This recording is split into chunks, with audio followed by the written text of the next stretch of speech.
नमस्कार साथियों।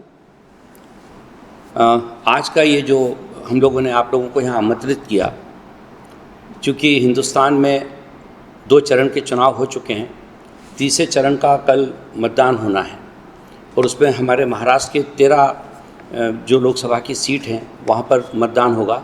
इसमें 3 ऐसी लोकसभाएं हैं जहाँ पर कि राष्ट्रवादी कांग्रेस पार्टी के प्रत्याशी मैदान में हैं। तो आप लोगों के माध्यम से सबसे पहले तो मैं केंद्र सरकार को और आदरणीय नरेंद्र मोदी जी को इस बात के लिए बधाई देना चाहता हूं कि उन्होंने प्याज के ऊपर जो अभी तक एक्सपोर्ट करने पर बंदिश लगी थी उसको उन्होंने समाप्त किया। ये एक बड़ा कदम है जो किसानों के हित में लिया गया है। राष्ट्रवादी कांग्रेस पार्टी की तरफ से मैं एक और बात ये कहना चाहता हूँ कि हम कोशिश करेंगे कि एक्सपोर्ट के माध्यम से जो प्याज जा रही है बाहर, उसका भरपूर पैसा हमारे किसान भाइयों को मिले। अभी जो चुनाव प्रचार हुआ, इस चुनाव प्रचार में हमारे जो प्रत्याशी हैं उन्होंने बहुत बेहतर तरीके से जनता के बीच में जाकर अपनी बात रखी है।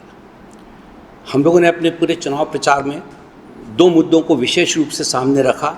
एक मुद्दा था हम लोगों का क्षेत्र का विकास, क्योंकि महाराष्ट्र की ये जो तीनों कॉन्स्टिट्यूंसी हैं इनमें अभी भरपूर संभावना है कि उसका विकास किया जा सके।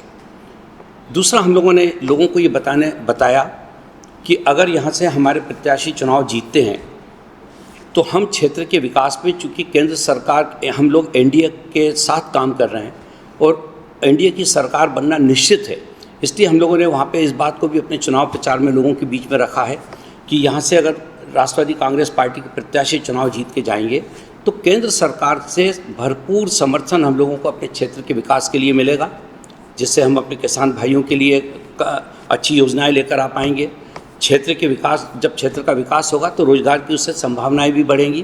तो ये इन मुद्दों को ध्यान में रखते हुए हम लोगों ने वहाँ पर जन प्रचार किया है और उसको लोगों ने उसका व्यापक जन समर्थन भी हम लोगों को मिला है।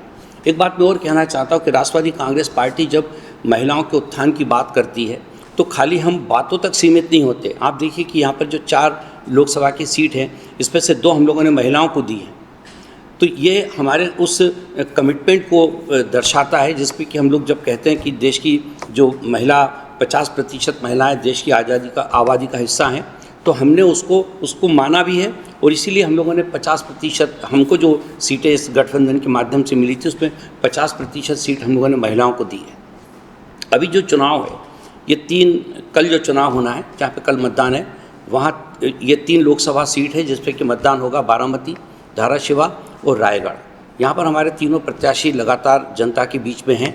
आदरणीय अजीत दादा पवार, प्रफुल्ल पटेल साहब, छगन भुजबल साहब, हसन मुशर्रफ साहब, मुंडे जी, इन सारे लोगों ने जो इनको दायित्व दिया गया था उस दायित्व के अनुरूप सभी लोगों ने क्षेत्र में जाके प्रचार किया है और एक अच्छा वातावरण हमारे प्रत्याशियों के लिए बना है जिसमें कि उनको व्यापक जन समर्थन मिल रहा है।